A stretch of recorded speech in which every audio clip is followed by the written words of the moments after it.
আসসালামু আলাইকুম। এখন দেখবেন সংবাদ শিরোনাম। এবার হরমুজ প্রণালীতে ইরানি নৌযান লক্ষ্য করে ব্যাপক বোমা বর্ষণ। পাল্টা জবাবে ইসরায়েলের হাইফা বন্দরের জ্বালানি স্থাপনাগুলোতে মিসাইল ছুড়ছে তেহরান।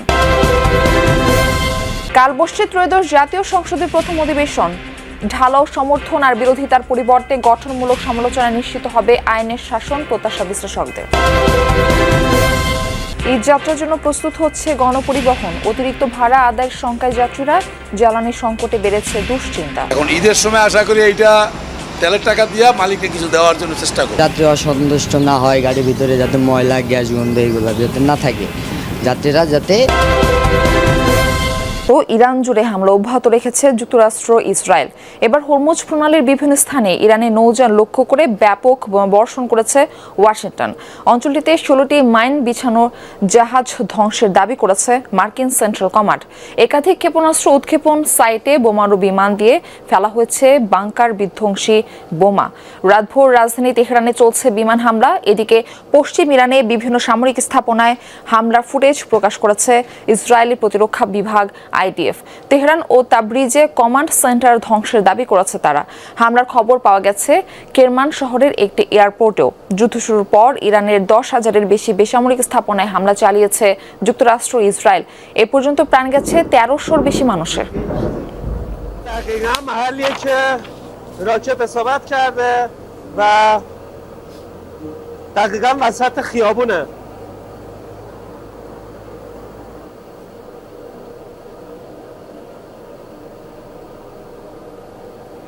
আবারও ইরানের হামলার টার্গেট হয়েছে ইসরায়েলের হাইফা বন্দর। অঞ্চলটি তেল ও গ্যাস শোধনাগার এবং জ্বালানির ট্যাঙ্ক লক্ষ্য করে মুহুর্মুহু মিসাইল ছুড়েছে তেহরান। আক্রান্ত হয়েছে তেল আবিব, জেরুজালেম সহ আরও কয়েকটি শহর। আবারও ড্রোন ও মিসাইল হামলা হয়েছে বাহরাইন ও সৌদি আরবের তেল ক্ষেত্রে। রিয়াদ জানিয়েছে প্রিন্স সুলতান বিমান ঘাঁটিতে হামলার চেষ্টা করেছে তেহরান। তাদের 6টি ব্যালিস্টিক মিসাইল ধ্বংসের দাবি করেছে তারা। সৌদি পূর্বাঞ্চলেও মিসাইল ছুড়েছে আইআরজিসি। সেগুলোও ভূপাতিত করা হয়েছে বলে জানিয়েছে রিয়াদ। কোনো ক্ষয়ক্ষতি অথবা হতাহতের ঘটনা ঘটেনি বলে বিবৃতিতে দাবি করেছে সৌদি প্রতিরক্ষা মন্ত্রণালয়। সংযুক্ত আরব আমিরাতের আবুধাবিতে একটি জ্বালানি স্থাপনায় ড্রোন হামলা চালিয়েছে ইরান। আগুন ধরে যায় গুরুত্বপূর্ণ স্থাপনায়, তবে এতে কেউ হতাহত হয়নি। অবশ্য কার্যক্রম বন্ধ রেখেছে অঞ্চলটির সবচেয়ে বড় তেল শোধনাগার। হামলা হয়েছে কাতার, কুয়েতেও। 12 দিন ধরে যুদ্ধ করেও ইরানকে টলাতে ব্যর্থ মার্কিন প্রেসিডেন্ট ডোনাল্ড ট্রাম্প। ইরানের শীর্ষ নেতাদের হত্যা থেকে শুরু করে কূটনীতিকদের নিজের দলে টানার প্রয়াস, প্রায় সব পথেই হেঁটেছে তার প্রশাসন। তবু যুদ্ধ জয়ের বার্তা দিতে পারেনি নিজ দেশের জনগণকে। এমন পরিস্থিতিতে সত্যিই কি ইরানে স্থল সেনা পাঠানোর দিকে ঝুঁকবেন ট্রাম্প, নাকি ভেবে রেখেছেন বিকল্প উপায়? আল জাজিরার বিশ্লেষণী প্রতিবেদনে এসব প্রশ্নের উত্তর দিয়েছেন বিশ্লেষকরা।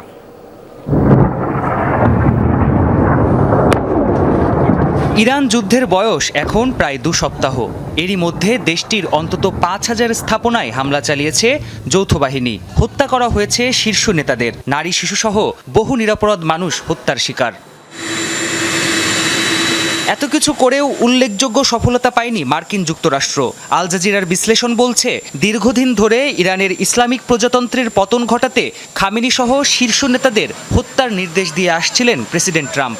অথচ এখনও অক্ষত দেশটির শাসন কাঠামো। সর্বোচ্চ নেতার পদে বসেছেন নিহত খামেনির ছেলে মুস্তফা খামেনি। ইরানি কূটনীতিকদেরও হাত করার চেষ্টা করছে মার্কিনিরা। বিপ্লবী গার্ডস বাহিনীকে অস্ত্র সমর্পণের নির্দেশ দিয়েছিলেন মার্কিন প্রেসিডেন্ট। ক্ষমতা দখলের উদ্দেশ্যে সরকার বিরোধীদের রাস্তায় নামতে আহ্বানও জানানো হয়। দিন শেষে পরিকল্পনার কোনোটি সফলতার মুখ দেখেনি। এ যুদ্ধে যুক্তরাষ্ট্রের অন্যতম উদ্দেশ্য ছিল ইরানের সামরিক শক্তির ক্ষতিসাধন। এক্ষেত্রে দৃশ্যমান সফলতা পেয়েছে পেন্টাগন। ইরানের নৌবাহিনী, ক্ষেপণাস্ত্রের মজুদ আর অস্ত্র কারখানাগুলো ব্যাপক ধ্বংসের শিকার। এসবই হয়েছে দুর্নিয়ন্ত্রিত ক্ষেপণাস্ত্র আর বিমান হামলায়। যদিও মূল উদ্দেশ্য রাজনৈতিক পালাবদল ঘটাতে ইরানি ভূখণ্ডে পাঠাতে হবে স্থলসেনা। মধ্যবর্তী নির্বাচনের আগে সেই ঝুঁকি ট্রাম্প নেবেন কিনা তা নিয়ে সন্দেহ রয়েছে বিশ্লেষকদের। তাদের মতে ইরানকে আরও বেশি চাপে ফেলে চুক্তিতে পৌঁছানোই হতে পারে যুদ্ধ বন্ধের একমাত্র পথ। আইআরজিসি কিংবা ইরানের শাসন ব্যবস্থার কিছু অংশ যদি শাসন ব্যবস্থা টিকিয়ে রাখার শর্তে ক্ষেপণাস্ত্র আর পরমাণু কর্মসূচি সীমাবদ্ধ করতে আগ্রহী হয়, তবে ওয়াশিংটন তাদের সাথে সমঝোতায় যেতে পারে। এটিকেই ট্রাম্প সফলতা দাবি করতে পারেন। ট্রাম্প বেশ বাস্তববাদী। সফলতা হিসেবে দেখানো যায় এমন একটি চুক্তি করতে চাইবেন তিনি, এরপর যুদ্ধ থেকে পিছিয়ে আসবেন। ইরানের সাথে যুদ্ধে প্রতিনিয়তই লাখ লাখ ডলার আর্থিক ক্ষতি হচ্ছে যুক্তরাষ্ট্রের। নিহত মার্কিন সেনাদের পরিবারের পক্ষ থেকেও ট্রাম্প প্রশাসনের ওপর চাপ ক্রমশ বেড়েই চলেছে। হরমুজ প্রণালীর পথে জ্বালানি সরবরাহে প্রধান টার্মিনাল খার্ক দ্বীপে হামলার পরিকল্পনা করছে যুক্তরাষ্ট্র। মার্কিন গণমাধ্যম এক্সিওসের প্রতিবেদন বলছে, ইরানের অর্থনীতির মেরুদণ্ড ভেঙে দেওয়ার উদ্দেশ্যে নেওয়া হচ্ছে এই প্রস্তুতি। দেশটির 90% জ্বালানি রপ্তানি কেন্দ্র গুরুত্বপূর্ণ এই দ্বীপে হামলার ব্যাপক প্রভাব পড়বে বিশ্বেও। জ্বালানি সংকটের পাশাপাশি ধসে পড়বে বিশ্ব অর্থনীতির ভারসাম্য। ব্যাপক ঝুঁকির মুখে পড়বে হরমুজ সহ বিশ্বব্যাপী জ্বালানি সরবরাহের নৌপথ।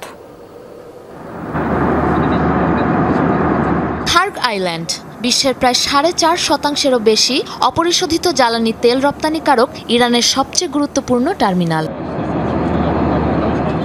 ইরানের বুশেহর প্রদেশের উপকূল থেকে প্রায় 25 কিলোমিটার দক্ষিণ পশ্চিমে ও হরমুজ প্রণালী থেকে 483 কিলোমিটার উত্তর পশ্চিমে অবস্থিত খার্ক প্রবালের তৈরি দ্বীপটিতে রয়েছে স্টোরেজ ট্যাঙ্ক, লোডিং টার্মিনাল ও পাইপলাইন, যেখান থেকে রপ্তানি হয় ইরানের অপরিশোধিত তেলের প্রায় 90%। দৈনিক লাখ লাখ ব্যারেল তেল উত্তোলন ও মজুদের ক্ষমতা থাকার পাশাপাশি দ্বীপটিতে রয়েছে আন্তর্জাতিক নৌপথের সাথে সরাসরি যোগাযোগ, যার কারণে খার্ক পরিণত হয়েছে ইরানের অন্যতম কৌশলগত জ্বালানি কেন্দ্রে। আন্তর্জাতিক বিভিন্ন গণমাধ্যম বলছে, যুক্তরাষ্ট্র ও ইসরায়েলের সাথে ইরানের চলমান যুদ্ধের প্রভাব পড়তে পারে পারস্য উপসাগরের উত্তরের মাত্র 20 কিলোমিটার দীর্ঘ এই দ্বীপটিতে। ইরানের প্রধান জ্বালানি অবকাঠামোগুলোকে টার্গেট করে হামলা চালানোর মার্কিন পরিকল্পনার বিষয়টি এরই মধ্যে উঠে এসেছে বিভিন্ন গণমাধ্যমে। দ্বীপটিতে দৈনিক 33 লক্ষ ব্যারেল অপরিশোধিত তেলের পাশাপাশি রপ্তানি হয় 13 লক্ষ ব্যারেল তরল জ্বালানি। তেহরানের জাতীয় আয়ের পাশাপাশি বিশ্ববাজারে জ্বালানি খাতের একটি বড় অংশ আসে খার্ক থেকে। মূলত ইরানকে অর্থনৈতিকভাবে চাপে ফেলে দেশটির প্রশাসনিক ও সামরিক খাতে ব্যয়ের উৎস বন্ধেই এই কৌশলগত হামলার পরিকল্পনা। এর আগে 2 দফায় মার্কিন নিষেধাজ্ঞা ও হামলার হুমকির মুখে পড়লেও চলমান সংকটে এখন পর্যন্ত বড় কোনো আঘাত হয়নি দ্বীপটিতে। জানা গেছে, মার্কিন ইসরায়েল যৌথ হামলার আগে শোধনাগারটিতে স্বাভাবিকের চেয়ে রেকর্ড 3 গুণ রপ্তানি বৃদ্ধি করে তেহরান। খার্ক দ্বীপ সহ গুরুত্বপূর্ণ জ্বালানি স্থাপনাগুলোতে হামলায় কেবলমাত্র ইরানের নয়, ধসে পড়বে বিশ্ব অর্থনীতির ভারসাম্য। কৌশলগত দ্বীপটিতে আঘাত উত্তপ্ত করে তুলবে হরমুজের পরিস্থিতি, যা ব্যাপক ঝুঁকির মুখে ফেলবে বিশ্বব্যাপী জ্বালানি সরবরাহের নৌপথ। বিশ্লেষকরা বলছেন, দ্বীপটির নিয়ন্ত্রণ নিতে হলে ব্যাপক সামরিক অভিযানে নামতে হবে যুক্তরাষ্ট্রকে, যার জেরে বিলিয়ন বিলিয়ন ডলার বার্ষিক আয় হারাতে পারে ইরান। পাশাপাশি ব্যাপক জ্বালানি বিপর্যয়ে ভেঙে যাবে বিশ্বের বহু দেশের অর্থনীতির মেরুদণ্ড।